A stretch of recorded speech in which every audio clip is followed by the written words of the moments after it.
Welcome to మంచితనం news. ముందుగా headlines చూద్దాం. 400 ఎకరాల భూమిని కాపాడాలంటూ నిరసన. హెచ్సీఏలో మరోసారి ఉద్రిక్తత. కంచగచ్చిబౌలిలోని భూమిని కాపాడాలంటూ విద్యార్థుల ధర్నా. ప్రభుత్వానికి వ్యతిరేకంగా విద్యార్థుల నినాదాలు.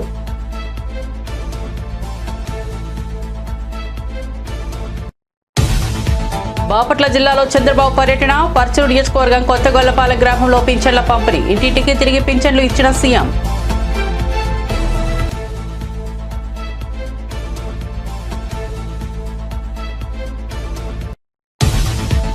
యూనివర్సిటీ భూములను అమ్ముతున్న ప్రభుత్వ తీరును తీవ్రంగా ఖండిస్తున్నారన్న ఏలేటి మహేశ్వరరెడ్డి. విద్యార్థులు యూనివర్సిటీ భూములను రక్షించేందుకు చేస్తున్న పోరాటానికి అండగా ఉండాలని వెల్లడి.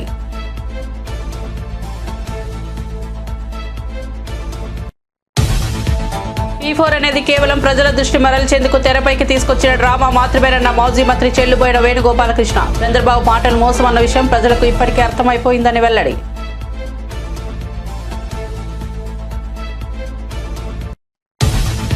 మ్యాడ్ స్క్వేర్ సినిమా రివ్యూలపై తీవ్ర ఆగ్రహం. ప్రేక్షకులకు తెలిసినంత కూడా రివ్యూలకు తెలియట్లేదా అంటూ ఫైర్. సినిమాలు ఆడితేనే మీరు ఉంటారు, లేకపోతే ఇంటికి వెళ్లాల్సిందేనని జర్నలిస్టులకు హితవు.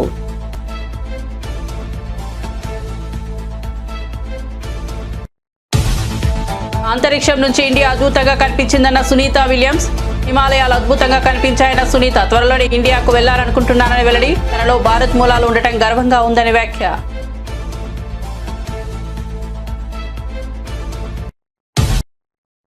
ఇక వార్త వివరాల్లోకి వెళ్తే, బాపట్ల జిల్లా పర్చూరు నియోజకవర్గం కొత్తగొల్లపాలెంలో సీఎం చంద్రబాబు పేదల సేవ కార్యక్రమంలో పాల్గొన్నారు. ఇంటింటికి తిరిగి పింఛన్లు పంపిణీ చేసిన చంద్రబాబు అనంతరం సభకు హాజరయ్యారు. ఈ సందర్భంగా చంద్రబాబు ప్రసంగిస్తూ, ఇప్పుడు తాను ఇస్తున్న పింఛన్లు ఒకప్పుడు నొక్కిన అన్ని బటన్లకు సమానమని అన్నారు.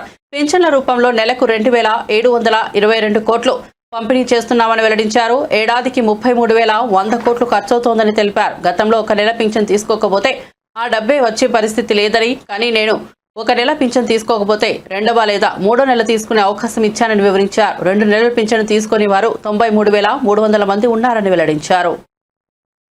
నేను ఇటీవల కొత్త కార్యక్రమానికి శ్రీకారం చుట్టాను. 1వ తారీఖు వస్తే ఆఫీసర్లు గాని రాజకీయ నాయకులు గాని అందరం కూడా 1వ తారీఖు వచ్చిందనుకుంటాం, జీతాలు తీసుకుంటారు, హ్యాపీగా ఉంటారు. కానీ ఒక నూతనమైన నిర్వచనం ఇచ్చి 1వ తారీఖు వస్తే ప్రజల సేవలో అందరూ ఉండాలని, పేరు కూడా ప్రజా సేవలో అనే పేరు పెట్టి 7 గంటలకు మీ తలుపు దట్టి మీకు డబ్బులు ఇచ్చే కార్యక్రమాన్ని ఏర్పాటు చేశాను. కలెక్టర్ దగ్గర నుంచి మంత్రి దగ్గర నుంచి కింది స్థాయిలో ఉండే అధికార యంత్రాంగం, రాజకీయ ప్రతినిధులు అందరూ కూడా మీ దగ్గరికి రావాలి, మీ దర్శనం చేసుకోవాలి. అందుకే నేను ఒక మాట అన్నాను, ప్రజలే ఫస్ట్, అంటే ప్రజలే ముందు, ఆ తర్వాతనే మిగిలినటన్ని. ఆ నినాదంతో ఇప్పటికి 10వ నెల నేను అమరావతిలో ఉంటే, ఏసీ రూమ్ లో ఉంటే 2 రోజుల తర్వాత మా మంత్రులంతా నన్ను తిట్టుకొని ఈయన ఏసీ రూమ్ లో ఉన్నాడు అని వీళ్ళు కూడా ఎగ్గొట్టే పరిస్థితి వస్తుంది. నేను ముందుండి నడిపించాలనే ఉద్దేశంతో క్షేత్ర స్థాయిలో నేను పనిచేస్తున్నాను. ఎప్పుడు కూడా యుద్ధం చేసేటప్పుడు సైన్యాధిపతి ముందుండకపోతే యుద్ధంలో జయించలేము. అందుకని నేను ఈ కార్యక్రమానికి శ్రీకారం చుట్టాను. ఎన్నికల ముందు చాలా విషయాలు మీకు చెప్పాను. నేను ఈ రోజు సమస్యలున్నాయి, చాలా కష్టాలున్నాయి. ఏదైనా ప్రజల సమస్యలు మాట్లాడితే వాళ్ళ మీద దాడులు చేశారు. గ్రామాల్లో ఉండే మీరంతా బయట రానియకుండా మిమ్మల్ని కట్టడి చేశారు, వేధింపులు చేశారు, ఇవన్నీ జరిగాయి. ఆ రోజు నేను ఒక మాట చెప్పింది, మళ్లీ ఈ రాష్ట్రాన్ని పునర్నిర్మాణం చేసి మీ జీవితాల్లో వెలుగు చూపించే బాధ్యత నేను తీసుకుంటానని ఆ రోజు చెప్పాను. ఆ మాట ప్రకారం ముందుకు పోతున్నాం. నేను వచ్చిన మొట్టమొదటిసారిగా మీరు గుర్తుపెట్టుకోండి, డబ్బులు లేవు, జీతాలు కూడా ఇవ్వగలుగుతామా లేదా నాకే అనుమానం. కానీ ఒక మాట చెప్పాను, ఏప్రిల్ నుంచి పెంచిన పింఛన్ ఇస్తానని చెప్పాను. మామూలుగా చెప్పలేదు, అన్ని ఆలోచించే చెప్పాను. మీరు కష్టాల్లో ఉన్నారు, నాకు ఎన్ని ఇబ్బందులున్నా పర్వాలేదు, ముందు మీకు న్యాయం చేయాలని ఆ రోజు నేను చెప్పాను. అందుకనే మీరు ఒకసారి చూస్తే ఈ పింఛన్ అనేది కూడా అందరూ ఆలోచించుకోవాలి. 63 లక్షల మందికి పింఛన్లు వస్తున్నాయి. మీరు ఒక్కసారి ఆలోచించుకోవాల్సిన అవసరం ఉంది. వేరే రాష్ట్రాల్లో ఇస్తున్నారా, ఇస్తే ఎంత ఇస్తున్నారు అని మీరందరూ గుర్తుపెట్టుకోవాల్సిన అవసరం ఉంది. పింఛన్ ప్రారంభించింది ఎన్టీ రామారావు గారు 35 రూపాయలు, దాంతో ప్రారంభమైంది. నేను వస్తానే దాన్ని 70 చేశాను. ఆ తర్వాత మళ్లీ ముఖ్యమంత్రి అయిన తర్వాత 2014లో 200 రూపాయలు ఒకేసారి 5 రెట్లు 1000 రూపాయలు చేశాను. మళ్లీ 1000 రూపాయలు 2000 రూపాయలు చేశాను. ఇప్పుడు కూడా కొంతమంది మాట్లాడతారు, మేం చేశాం 2000 అంటారు. మీరు చేసింది 2000 కాదు, 2000 నుంచి 5 సంవత్సరాల్లో 250 ఇచ్చి 5 ఏళ్లు ఇచ్చారు మీరు. నేను వస్తానే ఏప్రిల్ నుంచే పెంచిన పింఛన్లు 3000 నుంచి 4000 రూపాయలు మీకు చేశాం. కంచ గచ్చిబౌలి భూముల వివాదం నేపథ్యంలో హెచ్సియు వద్ద ఉద్రిక్తత నెలకొంది. ఆ భూములను పరిరక్షించాలంటూ పెద్ద ఎత్తున విద్యార్థులు ఆందోళనకు దిగారు. హెచ్సియు మెయిన్ గేట్ వద్దకు చేరుకుని నిరసన తెలిపారు.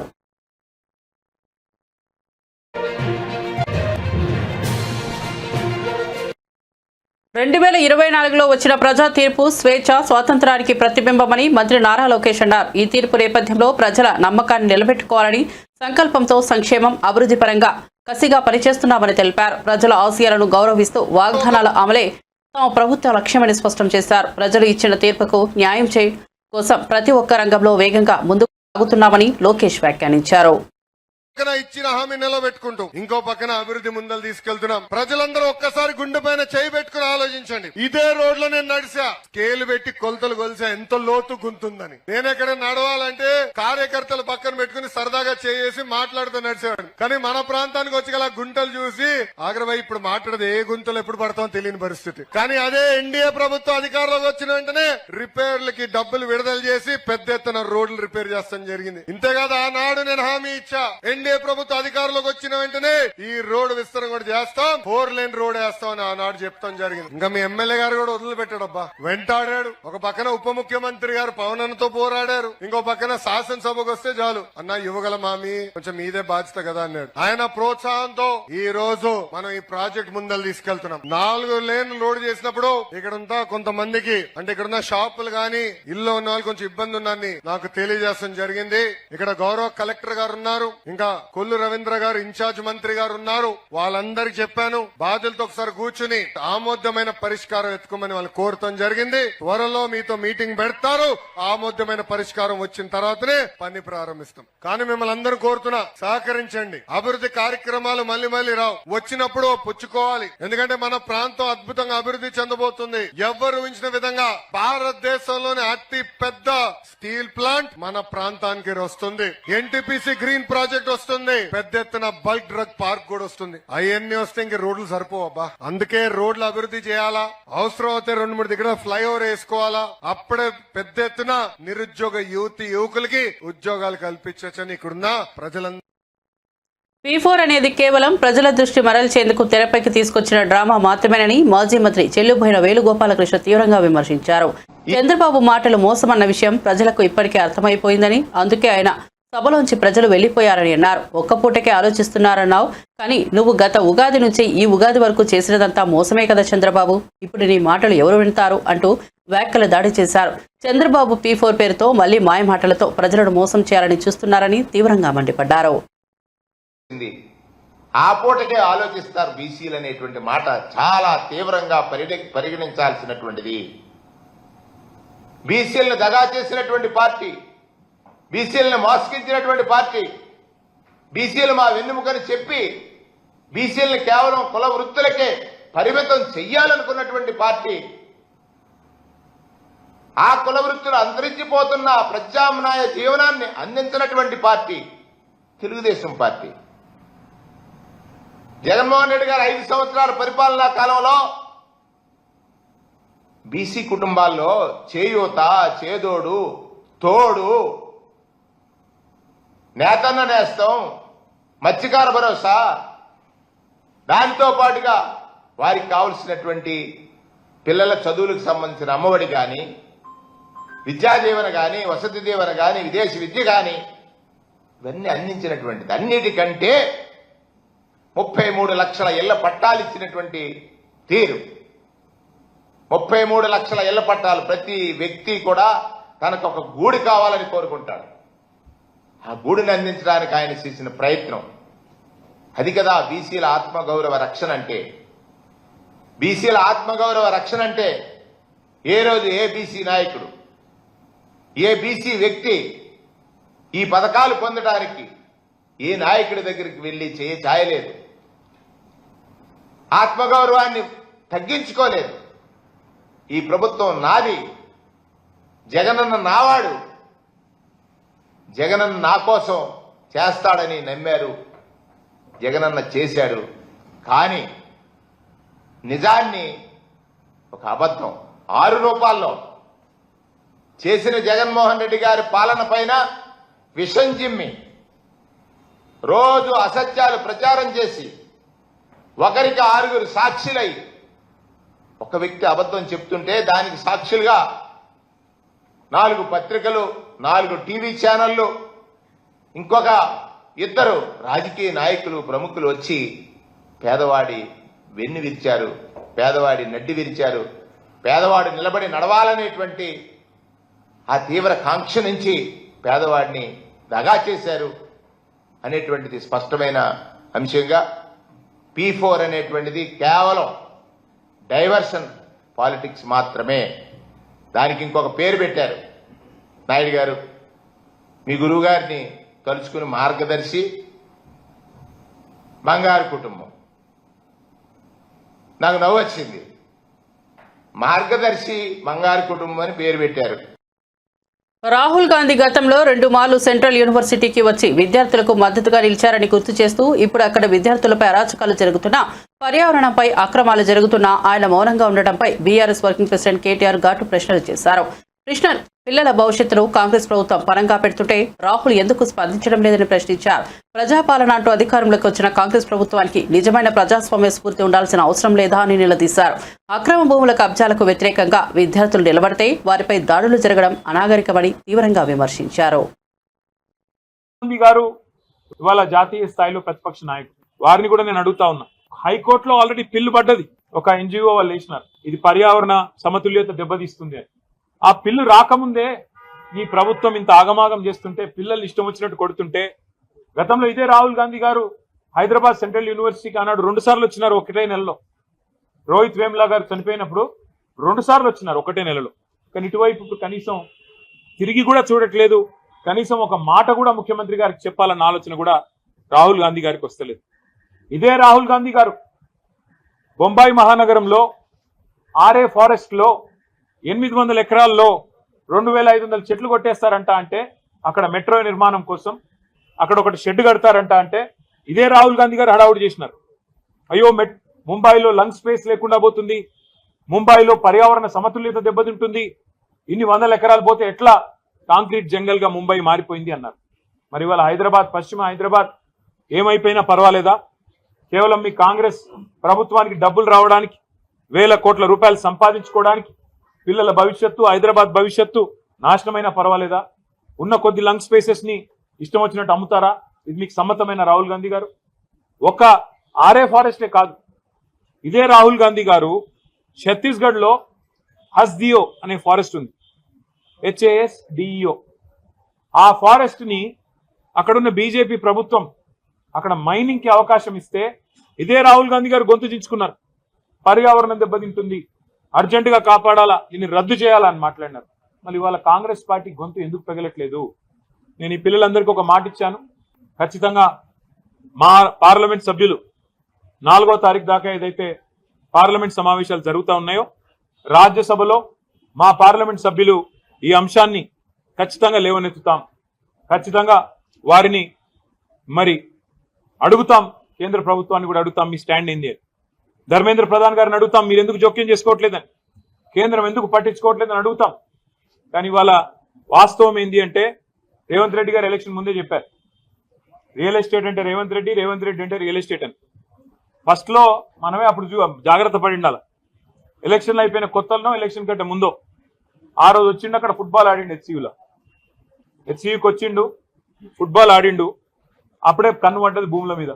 ఇప్పుడు పిల్లల్ని ఫుట్బాల్ ఆడుతూ ఉన్నాడు, లెక్క చేయట్లేదు. నా డబ్బుల కోసం, మా కమిషన్ల కోసం ఏదైనా సరే, పిల్లలు చచ్చినా సరే, ఏదేమైనా సరే, కానీ నేను వదిలిపెట్టాను అన్నట్టుగా రేవంత్ రెడ్డి వ్యవహారం ఉన్నది. మరి నేను అడుగుతున్నా, మీకు బాధ్యత లేదా రాహుల్ గాంధీ గారు? మీ ముఖ్యమంత్రిని నియంత్రించాల్సిన బాధ్యత, ప్రజాస్వామికంగా ఉండాల్సిన బాధ్యత, ప్రజాపాలన అన్నప్పుడు అందులో కొద్దిగా మ్యాడ్ స్క్వేర్ సినిమాలో కంటెంట్ ఉన్నందువల్లే హిట్ అయిందని నిర్మాత నాగవంశీ స్పష్టం చేశారు. తాజాగా ఏర్పాటు చేసిన ప్రెస్ మీట్ లో ఆయన మాట్లాడారు. సినిమా విజయాన్ని ముద్దాడే సమయంలో కొంతమంది సోషల్ మీడియా వేదికగా నెగిటివ్ రివ్యూలు పెట్టడం దురదృష్టకరమని మండిపడ్డారు. సినిమాకు హిట్ టాక్ వచ్చినప్పుడు దాన్ని ప్రోత్సహించకుండా తప్పుడు ప్రచారం చేయడం ఏంటని ప్రశ్నించారు. సమీక్షలు చేయడం ఒకటే కాదు, వాటిపై అర్థవంతమైన అవగాహన ఉండాలని సూచించారు. పరిశ్రమలో ఉన్న ప్రతి ఒక్కరూ మంచి సినిమాల్ని ప్రోత్సహించాలని, నెగిటివ్ ప్రచారాలతో యువ దర్శకుల ఉత్సాహాన్ని దెబ్బతీయొద్దని అన్నారు. చాలా మంది కంటెంట్ లేకపోయినా సీక్వెల్ కాబట్టి ఆడుతుందని, సీక్వెల్ కరెక్టే, ఇది కంటెంట్ లేకపోయినా సీక్వెల్ కాబట్టి ఆడుతుందని వేస్తే సీక్వెల్ ఇదేమి పుష్ప 2, బాహుబలి 2, KGF 2 కాదు కదా. ఎలా ఉన్నా చూసేయడానికి ఆ 3 సినిమాలు కూడా బాగున్నాయి. మళ్ళీ దాని కాంట్రవర్సీ చేయకుండా ఎలా ఉన్నా చూసారు కదా. ఏదన్నా పెద్ద హీరో లేడు, హై మూమెంట్స్ ఉండవు, హీరోయిక్ మూమెంట్స్ ఉండవు, అయినా అరుస్తూనే ఉన్నారు జనం సెకండ్ హాఫ్లో. మరి ఎందుకంటారు జనానికి తెలియలేదా మీకు తెలిసినంత సినిమా గురించి? పోనీ మీకే ఎక్కువ తెలుసా? రివ్యూస్ రాసిన రోజు కూడా రివ్యూస్ అది వచ్చేసిన తర్వాత నేను రిలీజ్ రోజు సాయంత్రం ప్రెస్ మీట్ పెట్టా, కానీ ఏం రివ్యూస్ గురించి మాట్లాడలా. ఎందుకంటే వాళ్ళ జాబ్ వాళ్ళది, మన జాబ్ మంది. కానీ వాళ్ళ రివ్యూని జస్టిఫై చేయడానికి వాళ్ళు ట్వీట్లు వేస్తున్నారు. సినిమా కరెక్షన్ ఊరికే ఉన్నాయి, కంటెంట్ లేకుండా. అది కరెక్ట్ కాదు కదా. ఇది సినిమా ఇండస్ట్రీ, మీరు నేను కోఎగ్జిస్ట్ అవ్వాలి. నేను సినిమాలు రిలీజ్ చేసి హిట్ అయ్యి నేను సినిమా తీస్తేనే మీ వెబ్సైట్ రన్ అవుతుంది, నేను యూట్యూబ్ ఇంటర్వ్యూ ఇస్తేనే మీ యూట్యూబ్ ఛానల్స్ రన్ అవుతాయి. మీ ఇండస్ట్రీలో మేము యాడ్ ఇస్తేనే మీ వెబ్సైట్ రన్ అవుతుంది. అంతేగాని సినిమాని చంపేయడానికి ట్రై చేయమాకండి. మీ రివ్యూలు మేమే కాదల్లా. ఆ రోజు రివ్యూలు వచ్చిన తర్వాత నేను ప్రెస్ మీట్ పెట్టా, కానీ రివ్యూల గురించి ఏం కామెంట్ చేయాలి. నేను ఇప్పుడు రివ్యూ గురించి కామెంట్ చేయాలి, మీ ఒపీనియన్ మీ ఇష్టం. కానీ సినిమా ఆడుతున్న తర్వాత కూడా సినిమా ఎందుకు ఆడుతుందని అనాలిసిస్ మీరు ఇవ్వాల్సిన అవసరం లేదు. మీ జడ్జ్మెంట్ జనాలకు అక్కర్లా. జనం ఆల్రెడీ జడ్జ్ చేసేసి జనం చూస్తున్నారు దాన్ని. ఆ జడ్జ్మెంట్ చేసి సినిమాల గురించి సినిమాని డిస్ట్రాయ్ చేయడానికి ట్రై చేయమాకండి. సినిమాలు ఆడితేనే మీరు ఉంటారు, లేకపోతే వెబ్సైట్ మూసి ఇంటికి రావాల్సి వస్తుంది అందరూ. అంతగా మా మీద పగుండం దమ్ముంటే మానిపారేయండి, బ్యాన్ చేయండి. ఇప్పుడు నేను ఇంత కామెంట్ చేశాను కదా, నా సినిమాలు బ్యాన్ చేయండి, నా సినిమా ఆర్టికల్స్ రాయకండి, నా దగ్గర యాడ్ తీసుకోకండి, నా సినిమాలు రివ్యూ రాయకండి, చూద్దాం, చూసుకోండి, నాకేం అవసరంలా. మీరు మానేయండి, మమ్మల్ని బ్యాన్ చేయండి, చూస్తా నేను. నా సినిమా నేను ఓపెన్గా చెప్తున్నా, నా సినిమా బ్యాన్ చేయండి, నా ఆర్టికల్స్ రాయకండి, నా సినిమా ఆర్టికల్స్, నా సినిమా రివ్యూ రాయకండి. నేను ఎలా ప్రమోట్ చేసుకోవాలి సినిమా నేను ప్రమోట్ చేసుకుంటా. మీరు వెబ్సైట్లు ప్రమోట్ చేస్తేనే సినిమాలు ఆడట్లేదు కదా. క్యాంపులో ఎంపీటీసీల బాగోగులు చూసుకుంటున్న జయచంద్రారెడ్డి ఇంటిపై పరిటాల కుటుంబ సభ్యులు దాడి చేసినప్పటికీ పోలీసులు స్పందించకపోవడం దారుణమని మాజీ ఎమ్మెల్యే తోపుదుర్తి ప్రకాష్ రెడ్డి తీవ్ర ఆగ్రహం వ్యక్తం చేశారు. లింగన్న హత్యకు ఇదే నేపథ్యమని పోలీసులు చర్యలు తీసుకుని ఉంటే ఈ ఘటన జరిగి ఉండేది కాదని అన్నారు. లింగన్న కుమారులు 6 హంతకుల పేర్లు చెప్పినప్పటికీ ఎఫ్ఐఆర్లో కేవలం 2 పేర్లు మాత్రమే నమోదు చేయడం అన్యాయమన్నారు. బంధువులు పోలీసులకి ఇన్ఫామ్ చేశాం, సీఐ గారికి ఇన్ఫామ్ చేస్తే 2 కానిస్టేబుల్ వెళ్లారు.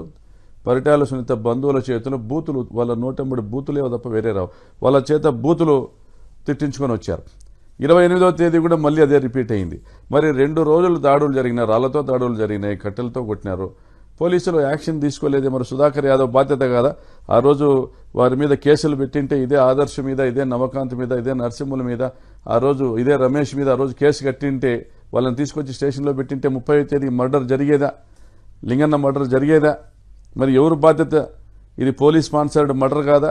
సుధాకర్ యాదవ్ కాదా ఈ హత్యకు బాధ్యుడు? అతను పచ్చకండువా కప్పుకొని పనిచేస్తున్నాడా, కాకి చొక్కాకు పనిచేస్తున్నాడా? మరి డీజీపీ గారు ఆలోచన చేయాల. ఆయన కేవలం తన భవిష్యత్తు రాజకీయ ప్రయోజనాలను దృష్టిలో పెట్టుకొని పరిటాల కుటుంబానికి కొమ్ము కాస్తా ఉన్నాడు. 27వ తేదీన పరిటాల శ్రీరామ్ ఇదే పాపిరెడ్డిపల్లి గ్రామంలో రమేష్ ఇంట్లో, వాళ్ళ చిన్నాయన రమేష్ ఇంట్లో కూర్చొని మండలానికి ఒకరిని చంపంది భయం ఉండదు అనేసి మాట్లాడడం, మరి ఆ పిల్లల్ని రెచ్చగొట్టడం, 27 రాత్రి దాడి జరగడం, 28 రాత్రి దాడి జరగడం, అయినా పోలీస్ చర్యలు లేకపోవడం వల్లనే ఈరోజు 30వ తేదీ అంటే నిన్న కురుబ లింగమయ్యన్నను హత్య చేయడం జరిగింది.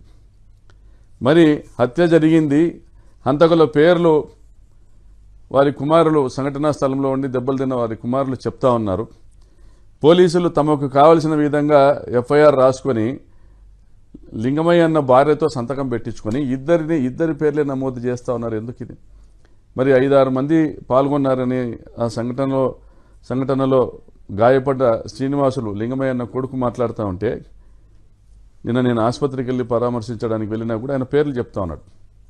మరి కేవలం 2 పేర్లే ఎందుకు ఎఫ్ఐఆర్లు చేస్తున్నారు అంటే, హత్య కావించబడ్డ వారి పక్షాన మీరు నిలబడి, వారి కుటుంబానికి అండగా నిలబడి, ఈ రాష్ట్రంలో చట్టం ఉంది, న్యాయం ఉంది, ధర్మం ఉంది, మేమున్నాం మీ పక్షాన అని చెప్పాల్సిన పోలీసులు మరి ఎవరికి చుట్టంగా మారారు? మీరు 5 మంది పేర్లు 6 మంది పేర్లు వాళ్ళ కొడుకులు చెప్తా ఉంటే, మీరు 2 పేర్లతో ఒక ఎఫ్ఐఆర్ రాసుకొని దాని మీద సంతకాలు పెట్టించేసి, ఒక కంప్లైంట్ రాసుకుని దాని మీద సంతకాలు పెట్టించేసి ఎవరి కోసం మీరు పనిచేస్తూ ఉన్నారు?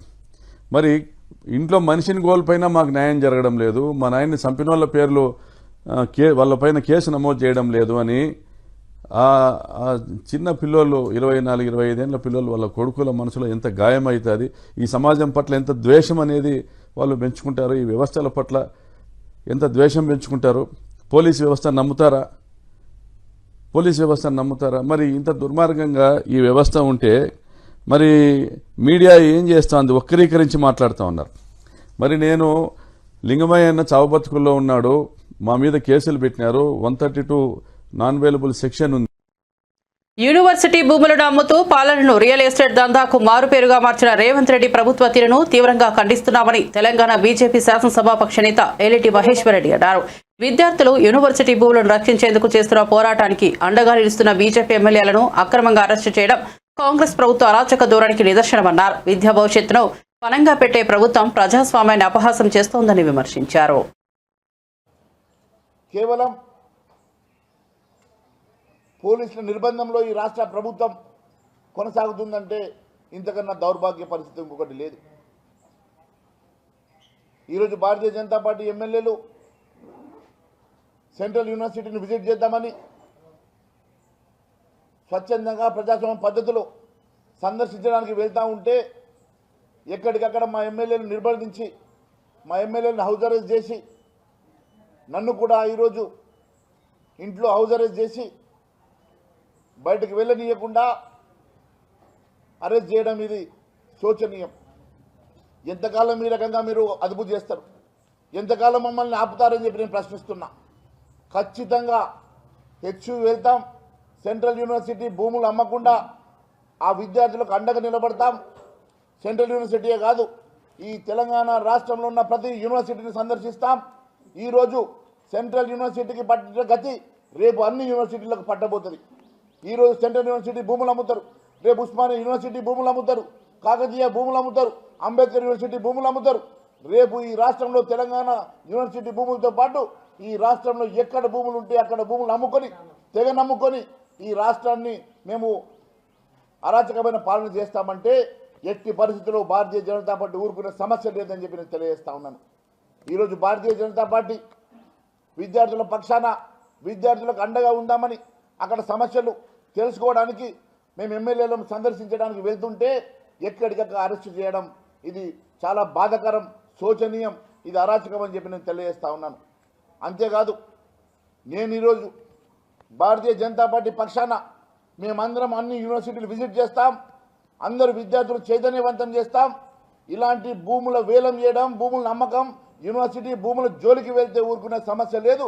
అవసరమైతే రాష్ట్ర వ్యాప్తంగా విద్యార్థి లోకాన్ని వారికి అవేర్నెస్ తీసుకొచ్చి మరి విద్యార్థి లోకం ద్వారా ఖచ్చితంగా ఆ భూములను అమ్మకాన్ని ఆపడానికి ఉద్యమం సైతం చేయడానికి మేము సిద్ధంగా ఉన్నామన్న సంగతి తెలియజేస్తా ఉన్నా. ఈరోజు మేము మొన్ననే చెప్పిన యూనివర్సిటీలో అసెంబ్లీ జరగగా కూడా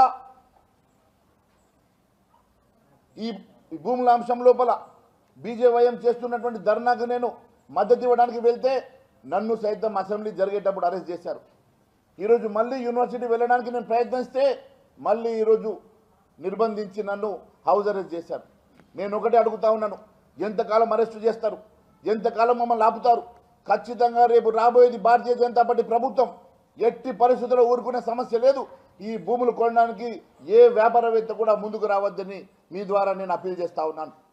ఇది విద్యార్థి లోకం విద్యార్థుల కోసం గతంలో పార్లమెంట్లో యాక్ట్ చేసి మరి ఈ యూనివర్సిటీని తెలంగాణ రాష్ట్రానికి ఇచ్చిన సంగతి గుర్తు చేస్తున్నా. 1969లో తొలి తెలంగాణ ఉద్యమంలో 369 మంది పోలీసు తూటాలకు బలైతే ఆ రోజు వారి పాపాన్ని కడిగేసుకోవడానికి పార్లమెంట్లో యాక్ట్ పెట్టి తెలంగాణకు ఒక యూనివర్సిటీ ఇచ్చిండ్రు. అదే యూనివర్సిటీ ఈరోజు హైదరాబాద్ సెంట్రల్ యూనివర్సిటీ.